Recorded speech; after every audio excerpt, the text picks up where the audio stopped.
Noakhali Maijdee hawkers মার্কেটে ভয়াবহ অগ্নিকাণ্ড। মোহাম্মদ সিদ্দিক নোয়াখালী প্রতিনিধির পাঠানো তথ্যচিত্র।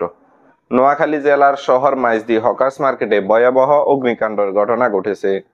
শনিবার 11 জানুয়ারি রাত 11:15টার দিকে এই অগ্নিকাণ্ডের সূত্রপাত হয়।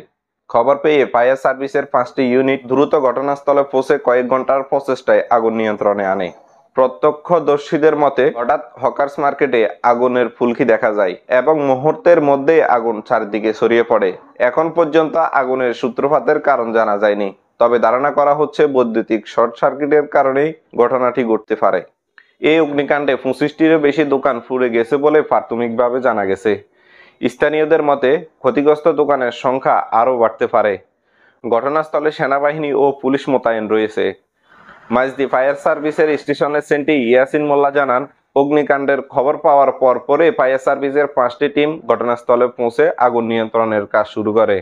আগুন নেভাতে ফায়ার সার্ভিস কর্মীদের পাশাপাশি পরিচ্ছন্ন নোয়াখালী সিএন এবং অন্যান্য স্বেচ্ছাসেবী সংগঠন সহায়তা করে। এদিকে ক্ষতিগ্রস্ত দোকান মালিকরা জানান, যদি এই অগ্নিকাণ্ডের সঙ্গে কেউ জড়িত থাকে তাহলে তাদের দ্রুত আইনের আওতায় এনে উপযুক্ত শাস্তি নিশ্চিত করা হোক। তবে এই ভয়াবহ অগ্নিকাণ্ডের ক্ষয়ক্ষতির প্রকৃত পরিমাণ এবং আগুনের সঠিক কারণ নির্ধারণ করা যায়নি। এই ছিল হাতিয়া টিভির বিশেষ আয়োজন, আর আপনাদের সাথে ছিলাম আমি আব্দুর রহমান।